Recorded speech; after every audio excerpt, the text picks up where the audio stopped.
Hello বন্ধুরা, আমি উত্তরি এসে গেছি আবার নতুন একটা ভিডিও নিয়ে। তোমরা সবাই কেমন আছো? নিশ্চয়ই ভালো আছো, আমিও খুব ভালো আছি। আর আজকে তো আমি চলে এসেছি নতুন একটা ভিডিও নিয়ে, তো যেটা কিন্তু ভীষণ ইন্টারেস্টিং হতে চলেছে। তো আজকাল তো মানে কি বলবো, বাড়িতে রং বানানোটা মানে কি বলবো একটা ফ্যাশন হয়ে গেছে।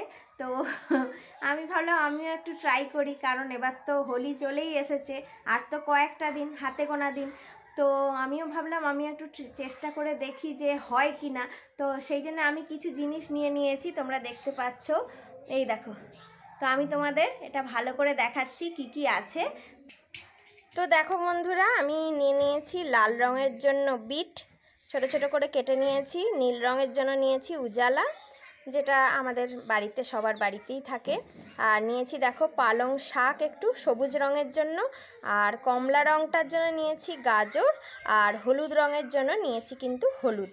তো দেখো এইভাবে কিন্তু আমি নিয়ে নিয়েছি, কয়েকটা রং বানানোর চেষ্টা করব। আর আমি কিন্তু কোনো ফুড কালারই মিক্স করব না, তো এগুলো দিয়েই চেষ্টা করব যে কীরকম রঙটা আসে দেখব।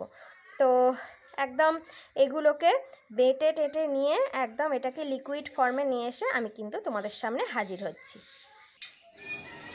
তো বন্ধুরা, নীল রঙের জন্য উজালা নিয়েছি, আর এটা দেখো বিটের রস বের করে নিয়েছি।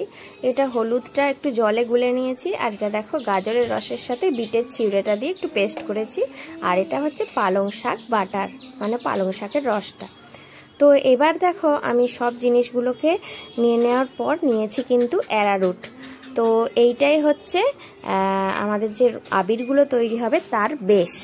তো এই বেসটা তোমরা অ্যারারুট না নিয়ে কিন্তু কর্নফ্লাওয়ারও নিতে পারো, কিন্তু সবাই দামের জন্য অ্যাভয়েড করে যাচ্ছে, সবাই এই অ্যারারুটটাই নিচ্ছে, তাই আমিও এটাই বেছেছি। তো দেখো অ্যারারুটটা আমি 2 চামচ মতো নিয়ে প্রথমেই যে বিটের রসটা বার করেছিলাম ওটাতে দিয়ে একটু গুলিয়ে নিচ্ছি হাতে করে। তো খুব বেশি জমাট করে মাখবো না, হালকা হালকা পাতলা থাকবে। তো দেখো এরপর আমার আরেকটু লাগবে বলে মনে হলো, তাই আমি দেখছি আর 1 চামচ মিশিয়ে নিয়ে দেখা যাক যে কি হয়, কীরকম হয়। তো দেখো আর 1 চামচ আমি মিশিয়ে নিচ্ছি এইভাবে। তো যতই মেশাচ্ছি কালারটা কিন্তু এখন ভীষণই ভালো আসছে, মানে খুব একটা ফেড কিন্তু হচ্ছে না যতবারই মেশাচ্ছি। তো মোটামুটি করে আমি 3 চামচ মিশিয়ে নিয়েছি। তো এইভাবে মেশানোর পর একটু ভালো করে ডালা ডালাগুলো ভেঙে নিচ্ছি, আর একদম একটা স্মুথ পেস্ট তৈরি করেছি। আর দেখো একটা থালা নিয়ে নিয়েছি, ওই থালায় কিন্তু এই পেস্টটা আমি ঢেলে দেব। তো দেখো এই পেস্টটা কিন্তু ঢেলে সমানভাবে স্প্রেড করে দিচ্ছি থালাটাতে। এরপর কিন্তু এটা আমি রোদে শুকনো করব। তো দেখো তোমরা একটু থালায় কিন্তু এটাকে স্প্রেড করে নিতে হবে, যাতে এটা ইভেনলি থালাতে স্প্রেড হয়ে যায়। তো দেখো থালাতে স্প্রেড করে নেওয়ার পর যেখানটায় রোদ আছে তো সেই জায়গাটায় আমি কিন্তু এটা শুকোতে দিলাম। তো এইভাবেই আমি সব রঙগুলোই তৈরি করে নেব। দেখো সবগুলোই কিন্তু আমি যেখানে রোদ আছে সেখানে শুকনো করতে দিয়ে দিয়েছি। আর দেখছো কালারগুলো কতটা সুন্দর লাগছে এখন দেখতে। তো এরপর দেখা যাক রোদে শুকনো হওয়ার পর কালারগুলোর কেমন অবস্থা হয়। তো চলো ফিরে আসছি পরের দিনে। তো দেখো এটা হচ্ছে পরের দিন রাত। পরের দিন সকালের দিকে এই শ্যুটটা করলেও কিন্তু অসুবিধে ছিল না, কিন্তু আমার সময় ছিল না বলে আমি রাতের বেলায় করছি।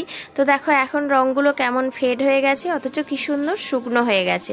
তো এখন আমাদের করণীয় কি জানো? এখন হচ্ছে আমরা প্রত্যেকটা রঙকে মিক্সিতে দিয়ে কিন্তু একটু ঘুরিয়ে নেব। তো তাহলেই কিন্তু একটা স্মুথ পাউডারের মতো আবির রেডি হয়ে যাবে। তো দেখো নীল রঙটাকে আমি প্রথমেই নিলাম, তো দিয়ে মিক্সিতে ঘুরিয়ে দেখো কি সুন্দর একটা নীল রঙটা এসেছে। আমার তো ভীষণ ভালো লাগছে। নীল আবিরটা কিন্তু আমাদের রেডি হয়ে গেছে। ও হ্যাঁ, আরেকটা জিনিস, তোমরা যখন ওই লিকুইডগুলো রেডি করে রোদে শুকোতে দেবে তখন কিন্তু একটু করে গোলাপ জল অ্যাড করে দিও। এই দেখো বন্ধুরা, আমি কিন্তু সব আবিরগুলোই ওরকমভাবে রেডি করে নিয়েছি। তো দেখো কালারগুলো কিন্তু ভীষণ ভালো এসছে। হ্যাঁ, যেটা বিটেরটা সেটা একটু হালকা কালার, আর যেটা গাজরেরটা সেটা একটু হালকা কালার, সেটা তোমাদের আমি দেখিয়ে দিচ্ছি। তবে যেহেতু বাড়িতে বানানো রং, সেহেতু হালকা হলেও অসুবিধে কি আছে, নিজেরা বানিয়েছি তো। তো দেখো বলে দিচ্ছি, এই নীল রংটা কিন্তু আমি উজালা দিয়ে বানিয়েছি, এই হলুদটা হলুদ দিয়ে, আর এরপর এইটা হচ্ছে বিটের রস দিয়ে বানিয়েছি। এই সবুজটা বানিয়েছি পালং শাকের রস দিয়ে, আর এইটা হচ্ছে কি বলতো গাজর। হ্যাঁ, গাজরের রংটা ভালো আসে না, তো আসছিল না বলেই আমি কিন্তু এই বিটের যে ছিবড়েগুলো ছিল সেটাও কিন্তু গাজরের রসের সাথে পেস্ট করে দিয়েছিলাম, তো এই কালারটা এসছে। তো ভীষণ মিষ্টি লাগলো। তোমাদের কেমন